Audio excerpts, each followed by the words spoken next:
Syekh Siti Jenar atau yang terkenal dengan atau Syekh Lemah Abang.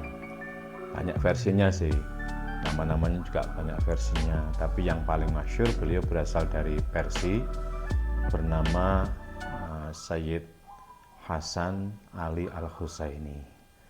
Untuk lebih jelasnya nanti baca bukunya Ki Ageng Ngabehi Mas Agus Sunyoto, yaitu almarhum Al-Mahfurlah. Beliau adalah Ketua Les Bumi PBNU. Muhammad Husain orang yang dari Persia, ahli agama memang, sehingga didekati oleh orang-orang yang dalam tanda kutip menekuni agama, maka manunggaling kawula Gusti itu yang tauhid itu lalu dikaitkan dengan mujassimah dan lain sebagainya. Ya sebenarnya tidak ada yang salah itu, manunggaling kawula Gusti ya persis dengan apa yang diajarkan oleh Wahdatul Wujud atau Wahdatul Wujud Syekh Muhyiddin Ibnu Arabi. Syekh Muhyiddin Ibnu Arabi begini, bahwa segala sesuatu itu satu gitu loh, berasal dari yang satu, maka disebut dengan wahdah. Wahdah itulah kemudian menjadi wujud. Nah, wahdah itu satu. Jadi yang asli, yang ada itu satu.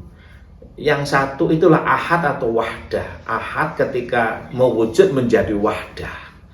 Tapi wujud ini sebenarnya satu kesatuan tunggal. Jadi, satu kesatuan tunggal inilah maksudnya ia berasal dari yang satu.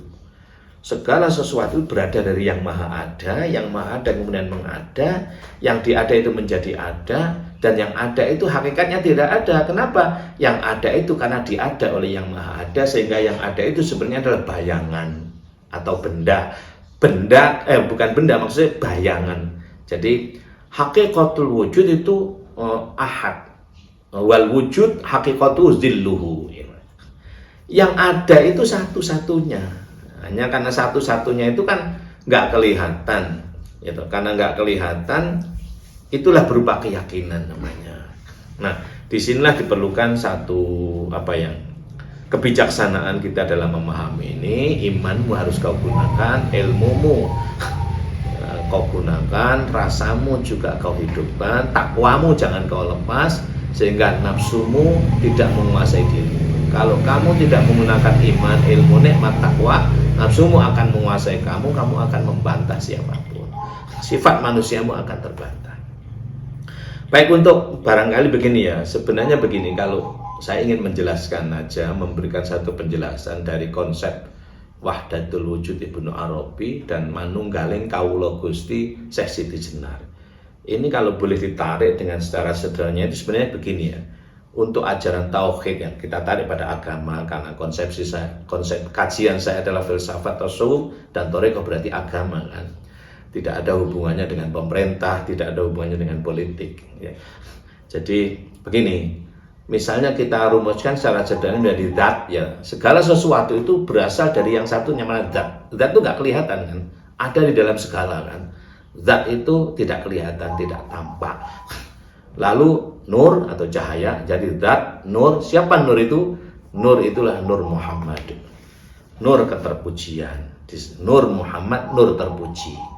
Nah, kemudian wujud, adanya sesuatu itu. Jadi nur itu tidak tampak, nur belum tampak, zat belum tampak, nur belum tampak, itu kemudian yang kelihatan namanya wujud. Apa zat itu? Ya Tuhan, satu-satunya. Satu-satunya belum tampak, maka disebut dengan ahad. Tampaknya pada istilah yang kedua berupa nur. Apa nur itu? Ya cahaya. Cahaya itu berasal dari apa?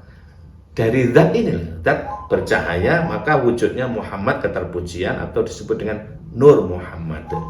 Itulah yang dimaksud dengan firman Allah Subhanahu wa taala dalam surat Al-Ahzab ya, surat ke-33 ayat 56, yang sangat terkenal di kalangan kita itu, yaitu innallaha wa malaikatahu yusholluna 'alan nabi ya ayyuhalladzina amanu shollu 'alaihi wasallimu taslima.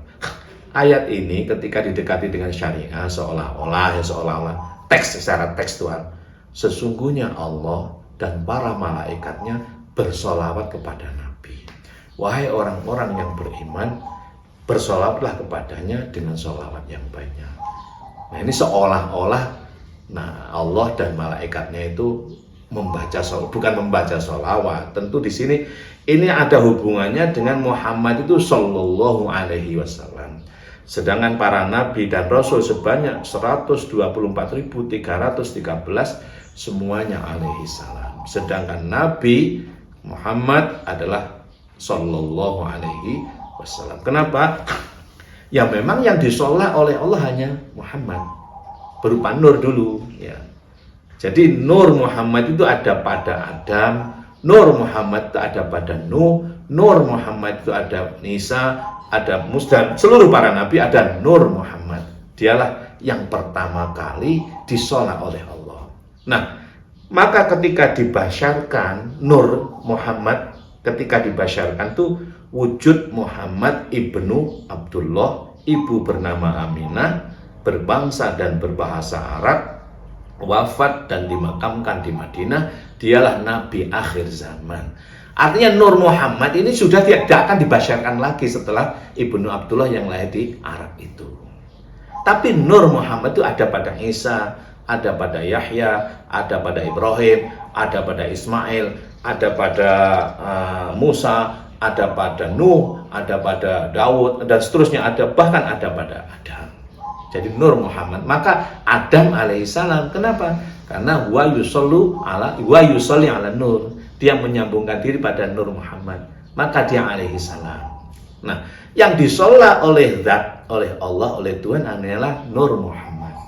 Maka ada zat, ada nur. Maka nur yang pertama kali ada itu Nur Muhammad. Dari nur inilah dicipta semuanya, alam semesta, termasuk malaikat, para nabi, alam semesta, surga, neraka dari Nur Muhammad ini.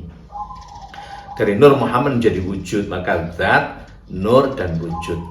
Zat itu Tuhan, nur itu keterpujian, ya dah. Dialah yang disolat oleh Allah, ya dah. Kemudian wujud alam semesta ini, termasuk surga, neraka, dan yang dicipta dari wujud ini. Baik. Nah, untuk mudahnya ketika bicara wujud itu manusia saja ya. Untuk sebenarnya banyak wujud ini bukannya manusia ya hewan dan lain sebagainya, tapi sifat-sifat hewan, sifat alam, sifat surga, sifat neraka, sifat malaikat, bahkan sifat Allah sendiri itu ada pada diri manusia. Maka siapa itu Al-Buzaidi ya kalau nggak salah ya, mengatakan dalam bukunya Bughyatus Salik wa Irsyadul Halik, ya, dia mengatakan bahwa al-insanu sirri wa ana sirruhu. Ini ungkapan yang sangat terkenal. Gitu. Al-insanu, manusia, adalah rahasiaku. Artinya kalau kamu ingin tahu aku, lihatlah manusia. Wa ana sirruhu, dan aku adalah rahasianya. Kalau kamu melihat manusia, pandanglah aku. Kalau kamu ingin tahu aku, lihatlah manusia. Kalau kamu melihat manusia, pandanglah aku. Itulah al-insanu sirri wa ana sirruhu. Kalau kamu ingin tahu aku, lihatlah manusia. Kalau kamu melihat manusia, pandanglah aku. Ini puncaknya, coba dipikirkan pelan-pelan ya, pelan-pelan, jangan terbawa oleh hawa nafsu. Iman digunakan, ilmu digunakan, nikmat difungsikan, takwa jangan kau tinggalkan. Maka kamu akan mendapatkan satu rasa, al-insanu sirri wa ana sirruhu. Manusia adalah rahasiaku. Artinya kalau ingin tahu rahasia Allah, lihatlah manusia. Tingkahnya macam-macam, beraneka ragam kan. Itu ciptaan Tuhan itu. Kalau kamu menemukan manusia yang seperti apa, bahasanya berbeda, adat istiadatnya tidak sama, suku bangsanya bermacam-macam, pandanglah aku. Kenapa? Karena kalau kamu tidak melihat penciptanya, kamu bisa salah paham. Kok beda dengan saya? Lihatlah, itulah kekuasaan Tuhan. Al-insanu sirri wa